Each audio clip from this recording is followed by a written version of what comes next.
right, guys, time for the ending of our second Time Warp Trio book. We're going to find out what happens to our three Time Warp Trio travelers and Blackbeard. Fred has just asked Blackbeard for some buried treasure. And the book started that way, with the boys witnessing and seeing two pirates carrying a buried treasure of Blackbeard's. And now the book is coming to an end that way. Do you think it's going to end in a similar way? Meaning, do you think the boys are going to be in trouble again? Or do you think something else might happen? Keep that in your head as we're reading. Chapter 8. Blow the man down, will ya blow the man down? Way he blow the man down. Just get me that treasure from out the cold ground. Give me some time to blow the man down.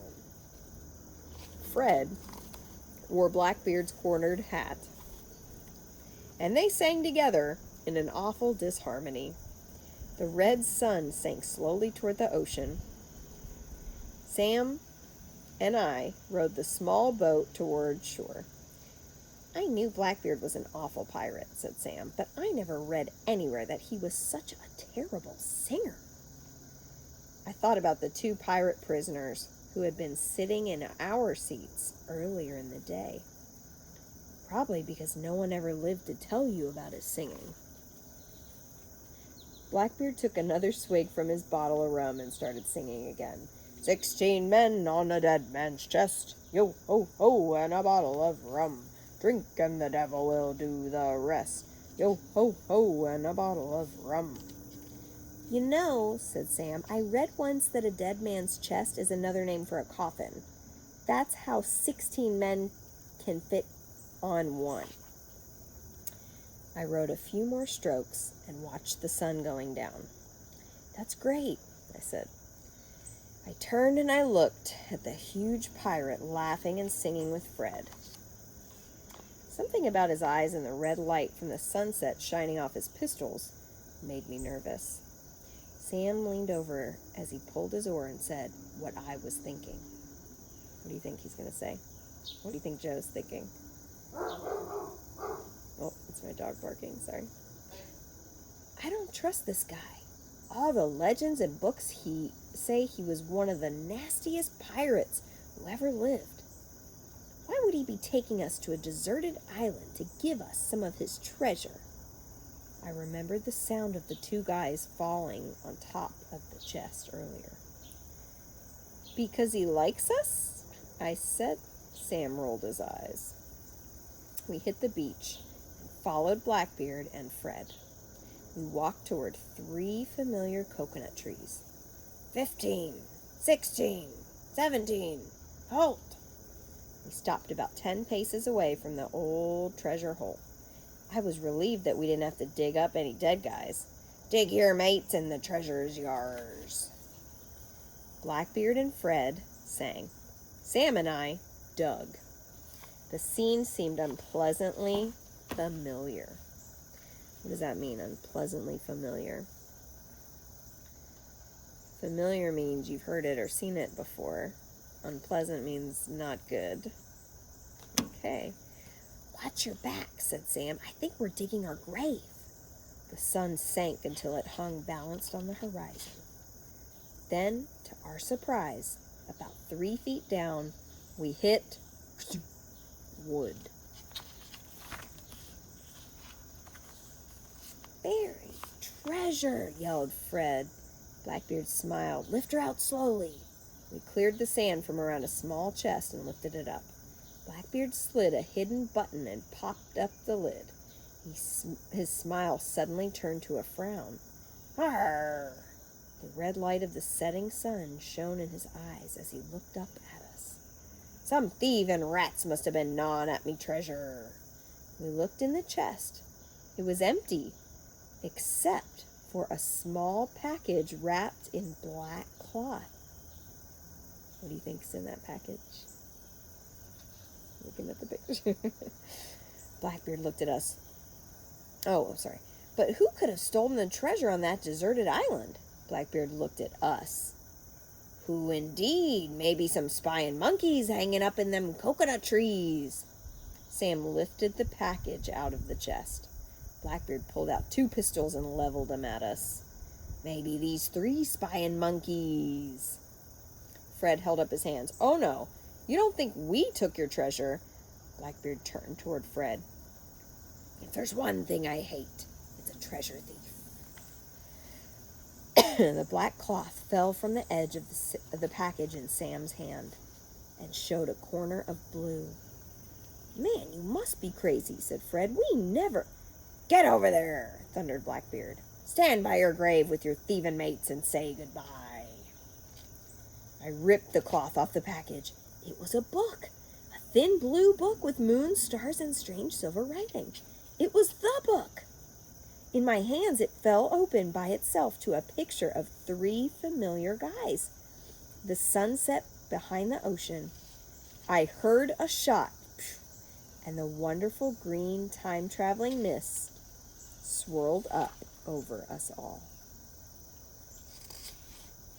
Chapter 9. And finish it.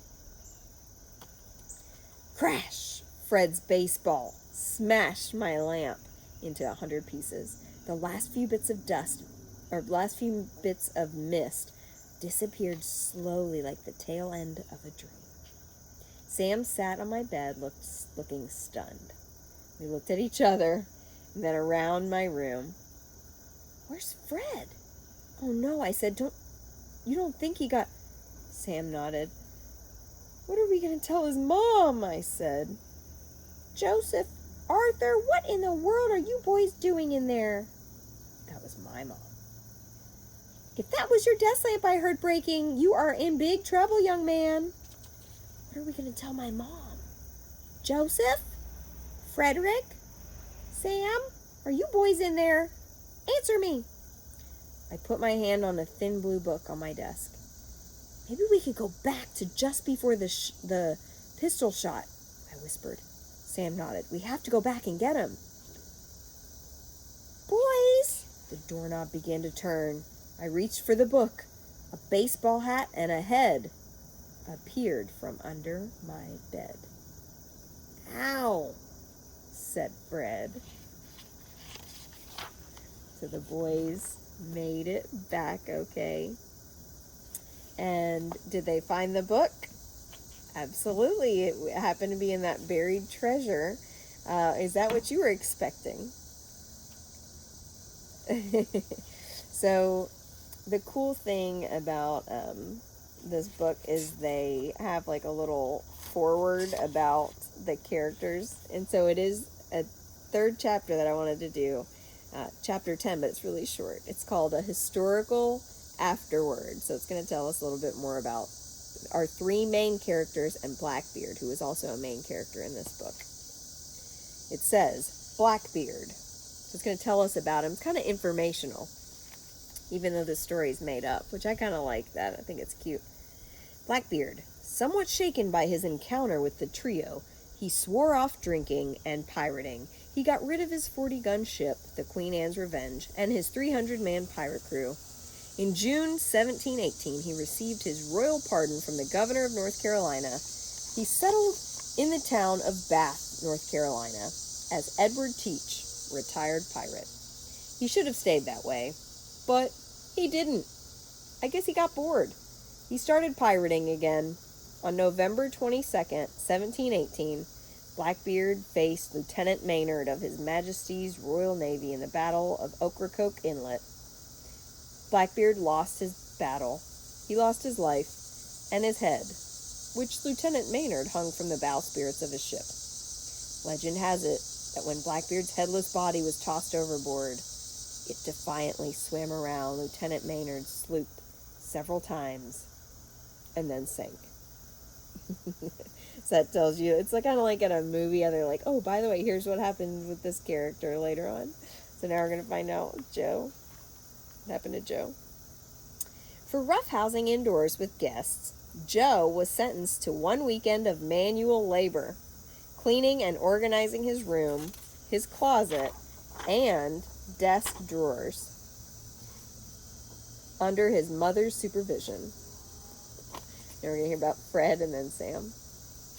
Fred was lectured about playing outdoor games at the appropriate time and in the appropriate place. He was given the choice of helping Joe clean or paying to replace the lamp.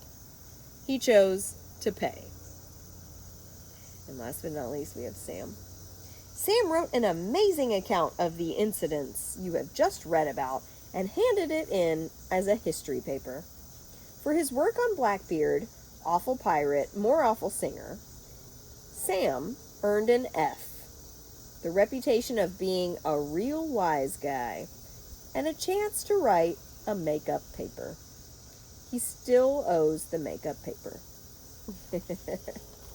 Well, I hope you guys enjoyed our second book of the Time Warp Trio, the Not So Jolly Roger. Arr, and you get your pirate voices already when you read it. All right.